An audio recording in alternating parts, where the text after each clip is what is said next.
అయితే 40 రోజుల నుంచి కార్పొరేషన్ ముందు కార్మికులు ఏదైతే నిరసన కార్యక్రమం చేపడుతున్నా కనీసం ప్రభుత్వం స్పందించట్లేదు.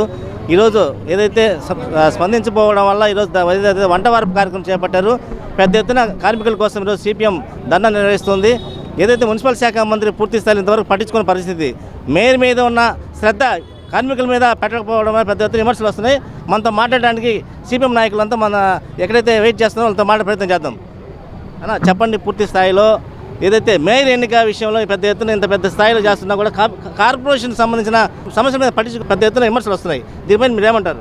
నెల్లూరు నగరపాలక సంస్థలో ప్రజలకి మౌలిక సదుపాయాలు అందుతున్నాయన్నా, లేదా కార్పొరేషన్ ఖజానా కోట్ల రూపాయలతో నిండుతుంది అన్నా, దీనికి కారణం ఉద్యోగులు, కార్మికులు. నెల్లూరు నగరపాలక సంస్థలో 100% మంది ఆప్కాస్ ఉద్యోగులు, అంటే కాంట్రాక్ట్ అవుట్సోర్సింగ్ వర్కర్స్. మిగతా 20% మందే పర్మనెంట్ ఉద్యోగులు. పారిశుధ్యమైనా, డ్రైనేజీ అయినా, డ్రైవర్లైనా, మంచినీటి సరఫరా, వీధి లైట్లు, రెవెన్యూ, ప్రతి విభాగంలో 80% ఆప్కాస్ ఉద్యోగులు, ఈ అవుట్సోర్సింగ్ ఉద్యోగులే ఉన్నారు.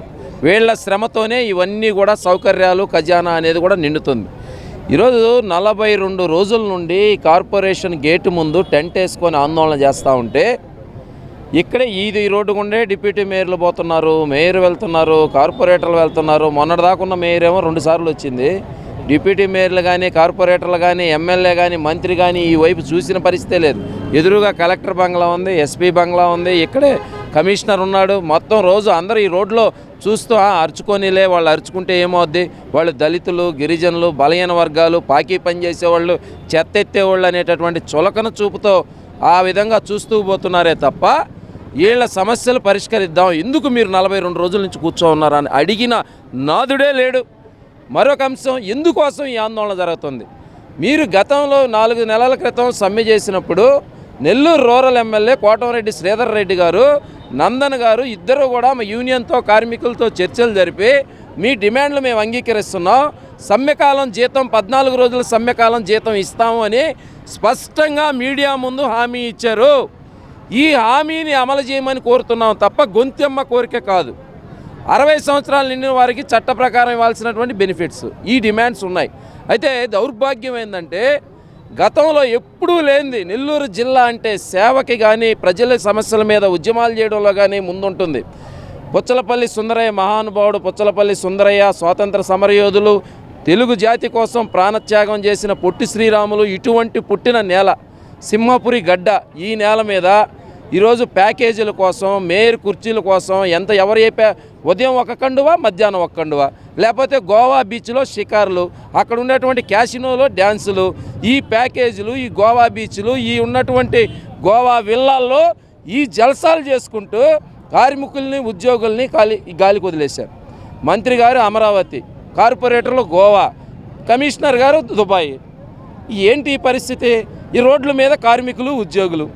ఇంత దౌర్భాగ్యం మరొకటి లేదు. గొంతెమ్మ కోరికలు అడగడం లేదు. ఇంత దారుణమైనటువంటి స్థితిలో ఈ నెల్లూరు నగర పాలకులు వ్యవహరించడం అనేది గతంలో చరిత్రలో లేదు. మొట్టమొదటిసారిగా ఈ రకమైన దౌర్భాగ్య పరిస్థితి ఉంది. ఎప్పటికైనా కార్మికులు అడుగుతున్నటువంటి న్యాయమైనటువంటి సమస్యలు పరిష్కరించాలా అని చెప్పి మేము డిమాండ్ చేస్తున్నాం. ఇక్కడ సిఐటి నాయకులు నాగేశ్వరరావు ఉన్నారు. ఏదైతే 100 కోట్ల రూపాయలు కార్పొరేటర్లకు సంబంధించినటువంటి వ్యవహారంలో ఖర్చు పెడుతున్నా కూడా కార్మికులు అడిగేది చిన్న సమస్య, ఆ సమస్య తీర్చేదానికి ఎందుకు ఇంత ఇబ్బంది పడుతున్నారు అనేది కూడా పూర్తి పెద్ద స్థాయిలో విమర్శలు ప్రజల నుంచి కానీ, కార్మికుల నుంచి వ్యక్తమవుతుంది. ఈ నేపథ్యంలో నాగేశ్వరరావు గారు మనతో ఉన్నారు, అడిగి తెలుసుకుందాం. గతంలో 9వ డివిజన్ టెంటర్లకు పిలిచినప్పుడు సమ్మె 14 రోజుల పాటు చేయడం జరిగింది.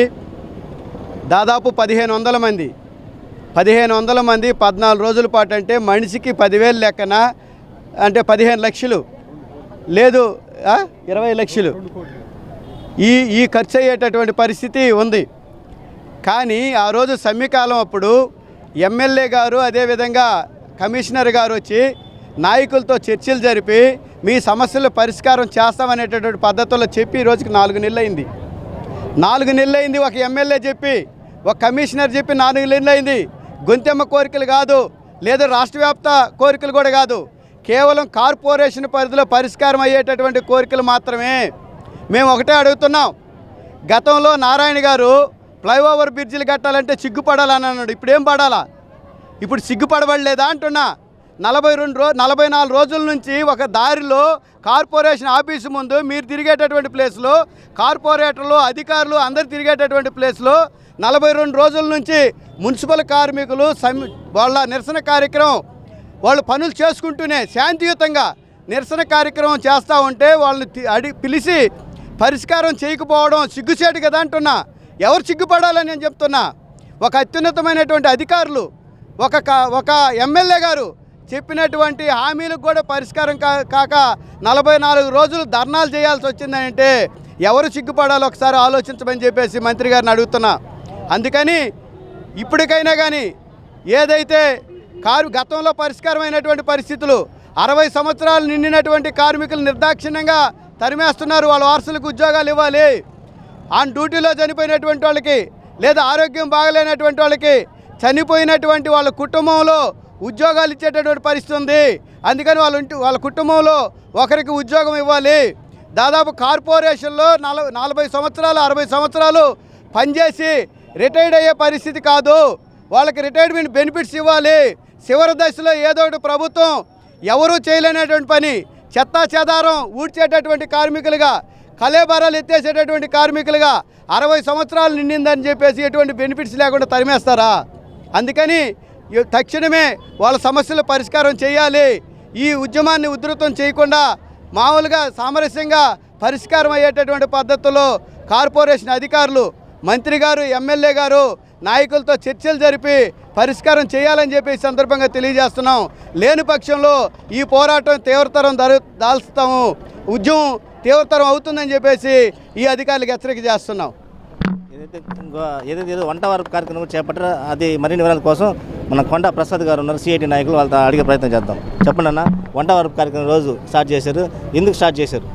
మిత్రులారా, ఈరోజు మున్సిపల్ కార్మికులు మొత్తం నెల్లూరు నగర పరిధిలో ఉన్నటువంటి 54 వార్డుల్లో ఈరోజు వాళ్ళ యొక్క 42 రోజుల పాటు ఇదే శిబిరంలో టెంట్ వేసుకొని నిరసన తెలియజేశారు వాళ్ళ సమస్యల మీద. దాంతోపాటు ఎవరు కూడా ఇక్కడ ఉన్నటువంటి పాలకులు కానీ అధికారులు కానీ ఈ ద్వారాన్ని పోతా ఉండరు, వస్తూ ఉండరు. అదేవిధంగా కుర్చీకి సంబంధించి, మేయర్ కుర్చీకి సంబంధించి, అదేవిధంగా ఇన్ఛార్జి మేయర్ కోసం ఈరోజు పోట్లాడుతూ ఈరోజు ఉదయం ఒక కండవ వేసుకుంటే కార్పొరేటర్లు సాయంత్రం ఒక కండవ వేసుకుంటున్నారు. వాళ్ళ కోసం పాకులాడుతారు తప్ప ఇక్కడ ఉన్నటువంటి కార్మికుల కోసం నిద్రలేస్తే మలా మూత్రాలు దేవుకొని చెత్త చెదారం ఎత్తేసేటువంటి కార్మికుల గురించి పట్టించుకోవడం పాపాను పోలేదు. అందువల్ల ఈరోజు ఉదయం ఏకాజామున 5 నుంచే ఈ యొక్క మున్సిపల్ ఆఫీస్ దగ్గరకు వచ్చి ఈ వంట వార్పు కార్యక్రమం పెట్టుకొని మా సమస్యలు పూర్తయ్యేంత వరకు కూడా ఏడే ఉంటాం, ఏడే వండుకుంటాం, ఏడే తింటాం, ఏడే పూనుకుంటాం అని చెప్పి కఠోరమైన దీక్షతో ఈరోజు కార్మికులు పూనుకున్నారు. మా సమస్యలు పరిష్కరించాలని చెప్పి వెంటనే మున్సిపల్ కమిషనర్ కానీ, మేయర్ కానీ, అదేవిధంగా మన కమిషనర్ కానీ, ఎమ్మెల్యే కానీ చొరవ తీసుకొని సమస్యలు సాల్వ్ చేయాలని చెప్పి సిఐటిగా డిమాండ్ చేస్తున్నాం. మిత్రులారా, ఇంకొక సిఐటి నాయకులు ఉన్నారు, వాళ్ళని అడిగే ప్రయత్నం చేద్దాం. ఈరోజు మున్సిపల్ కార్మికులు చాలా న్యాయమైనటువంటి సమస్యలు అడుగుతూ ఉన్నారు. ఈ మాట ఎందుకు చెప్తున్నామంటే దాదాపు 30 సంవత్సరాలు వాళ్ళ జీవితం యవ్వనం మొత్తం కూడా ఈ కార్పొరేషన్కే దారబోసి ఆ జబ్బులు, ఆ చెత్త చెదారంలో పనిచేస్తూ అనేక జబ్బులు తెచ్చుకొని శ్వాసకోశ వ్యాధులు, టీబీ, నెమ్ము అనేక రకాలైనటువంటి జబ్బులు తెచ్చుకున్నటువంటి పరిస్థితి ఉంది. 35 సంవత్సరాలు మీ కార్పొరేషన్ నమ్ముకొని పనిచేస్తే ఉన్నట్టుండి వాళ్ళని అర్ధాంతరంగా ఇళ్ళకి పంపించేస్తే ఈరోజు వాళ్ళు ఆ కుటుంబం ఏ రకంగా బతకాలని చెప్పేసి మేము అడుగుతూ ఉన్నాం. ఈరోజు చట్టబద్ధంగా కార్మికుల యొక్క హక్కులు కార్మిక చట్టాల ప్రకారమే ఒక 2 సంవత్సరాలు పూర్తిగా పనిచేస్తేనే వాళ్ళకి గ్రాట్యుటీ అనేది ఇవ్వాలి. కానీ అటువంటి గ్రాట్యుటీ కూడా ఇవ్వకుండా మీరు వెళ్ళిపోండి అని చెప్పేసి నోటీసులు ఇచ్చేసి ఇళ్ళకి పంపించేస్తున్నారు. ఈ కనీసం వృద్ధాప్య పెన్షన్ కూడా ఇచ్చేటువంటి పరిస్థితి లేదు. వృద్ధాప్య పెన్షన్ ఎందుకు ఇవ్వట్లేదా? మేము ప్రభుత్వ ఉద్యోగులు కాదంటే మీ పేరు ప్రభుత్వ ఉద్యోగుల లిస్టులో ఉంది, అందువల్ల మీకు పెన్షన్ కూడా రాదు, కాబట్టి మీ చావు మీరు చావండి తప్ప మాకేం సంబంధం లేదనే పద్ధతిలో చెప్తున్నాడు. సాక్షాత్తు మున్సిపల్ శాఖ మంత్రి నారాయణ గారు ఇక్కడ ఉన్నారు. అది చాలా చిన్న సమస్య. గతంలో ఎప్పుడు ఈ పరిస్థితి లేదు.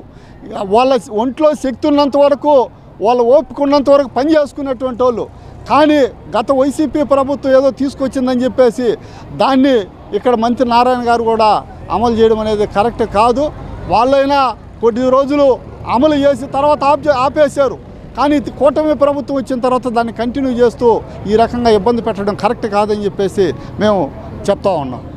ఈ పరిస్థితి సిఐటి నాయకులు చెప్పేది ఏంటంటే ఏదైతే కార్పొరేటర్లు ఎన్నిక లేకపోతే కార్పొరేటర్లకు వందల కోట్ల రూపాయలు ఖర్చు పెడుతున్నా కూడా కార్మికులు అడిగేది చిన్న సమస్యలు తప్ప ఆ సమస్య తీర్చకుండా వందల కోట్ల రూపాయలు ఏదో మేయర్ ఎన్నిక కోసం ఖర్చు పెడుతున్నారు.